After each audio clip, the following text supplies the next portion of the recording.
Guys, it's Sarah and today is Booklist Thursday. This is a video series I do with my friend Lindsay over at Lindsay's Little Library. And every Thursday we bring you some sort of list or book topic that we feel like talking about for the week. And this week we are continuing with our must-reads for May, and we are going to be talking about new releases. I have read a few new releases this year already, which has been actually really nice. I'm trying to focus a little bit on my most anticipated books. So if I have them in my possession, which most of them I do, I'm trying to make those a little bit more of a priority. So I have read a few. I'm not necessarily recommending all of them. So I had to pick the ones that I've actually really enjoyed and given 5 stars. And then I did dip into some books that were released last year. So within the past year, all of these books have been released. And these have just been some of my favorites recently. The first one is All the Dangerous Things by Stacey Willingham. This one I loved. I loved her first book as well, A Flicker in the Dark. I've given them both 5 stars. This one definitely, her books are a little bit more of a slower burn. So they're not super action-packed and just one thing after another, and you're just on this whirlwind tale. It's a slow burn. You slowly unfold a story. You're following, so far, unreliable narrators, and you're trying to figure out what is what, who is who, what's going on, who's telling the truth, is this something that's even real? Like all these things are kind of tying together. And in this one especially, really took some turns I wasn't expecting and took me places I didn't think about even going. Because, as you're reading thriller books, you kind of try to figure it out along the way. You're trying to guess what's going on, or you have theories and stuff. And I was bouncing theories off of my friends. I was like, blah, blah, blah, blah, blah. And yeah, none of that really happened. And I was shocked, and I loved that because it definitely surprised me. And that's something that I really have been enjoying with her writing. So I definitely recommend this one, especially if you like thrillers. Just go in knowing it's going to be a little bit of a slower burn, but definitely worth it. This one follows a mother who is dealing with the loss of her very young son, and so we're in the aftermath of all that. She has already lost her son when the book started, and you see things starting to unfold about what actually happened when her son was taken. He was taken out of his crib in the middle of the night. You see the dissolving of her marriage because of it and how she's dealing with it. She's not dealing well, let's just say that.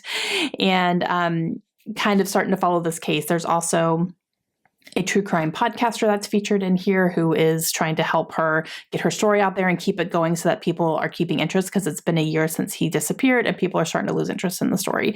So she's trying to keep it relevant in people's minds so that they can gather information, because she is fully convinced that he's still alive. So very good. Next one I have is The Writing Retreat by Julia Bartz. I just read this one recently last month, and I really enjoyed this one. Now, this has been getting polarizing reviews. It's not working for everybody. I get it, but it really worked for me. This was a 4-star read for me. I just really enjoyed this. And this is another one that it went places I wasn't expecting. And I had some theories, but again, just things were coming out of nowhere. And sometimes that can be a little bit jarring or can cause people not to enjoy it. But for me personally, I just really loved it, and it was exactly what I needed. So if you are looking for a thriller that is definitely fast paced, this one doesn't take its time. You get into it, and then it definitely hits a point where it's just like nonstop. And you're okay with something kind of just going off the rails. This is the book for you. And that's exactly what I needed at the time when I read it. And yeah, so this one was great. This one follows a group of women who are part of an exclusive writing retreat that happens at an isolated mansion of a very famous, prolific author. And you see some things start to happen that are a little bit weird. There's a competition mixed in with it, and lots of things start happening that are unexplainable, and they end up being in fear of their lives. Okay, the next one that I have is one that I just finished, and that is Yours Truly by Abby Jimenez. So this is a companion novel to a book that came out last year called Part of Your World. Now, you don't have to read Part of Your World to enjoy this one. The characters from that book do show up in here, but they're not major players. It's just kind of little Easter egg nuggets. You already know who these characters are, so you don't have to. I personally would, because I loved Part of Your World as well, but you don't have to. you can go into this one. So this follows Bree, who is an ER doctor, and she is dealing with a lot of things in her life. She is about to be divorced officially and had a very messy divorce. And she's also dealing with some health issues that her brother is having, and she ends up becoming a caretaker for him. So she has a lot going on. Enter Jacob, who is another ER doctor who's transferring from another hospital, and they get off to a rocky start. But they end up in this situation where they make an agreement to be fake dating, and they both have their reasons for doing that. And it goes from there. Really, really good anxiety representation in this one. I thought it was done really well. And yeah, it is awesome. It's funny. The banter is great, which is signature Abby. And I absolutely loved it. Okay, now we're going to go to a couple of releases that happened last year, but I recently read them and loved them. First one is Remarkably Bright Creatures by Shelby Van Pelt. Oh, this book. Okay, we are following an older woman who lives in a very small town, and she is a janitor at an aquarium. That's her job. She is dealing with a lot of loss as well in her life. And being in a small town, everyone knows her business and thinks they have the right to know her business. And so she tries to deal with that as well and navigate that part of it. She really takes comfort and basically strikes up a friendship with this giant Pacific octopus. His name is Marcellus. And you see how their interactions help her. And then you see her interactions with the humans in her life as well that help. You get multiple perspectives in this book, including Marcellus. Can we talk about Marcellus for a minute? He's fantastic. He's one of my new favorite characters. He is so pretentious as an octopus. It really takes the, so octopuses are extremely intelligent animals, and oh, you see that here. It's so funny, you guys. I listened to this on audiobook and I can't recommend it highly enough. The narration for Marcellus was phenomenal, and every time he popped up, I got so excited, and I wanted like the whole book from his perspective. It was so good. He had me laughing, and just the things he was saying and observing about humans was just perfection. It is also a really fantastic story about our actual main character. I loved every single thing about this book.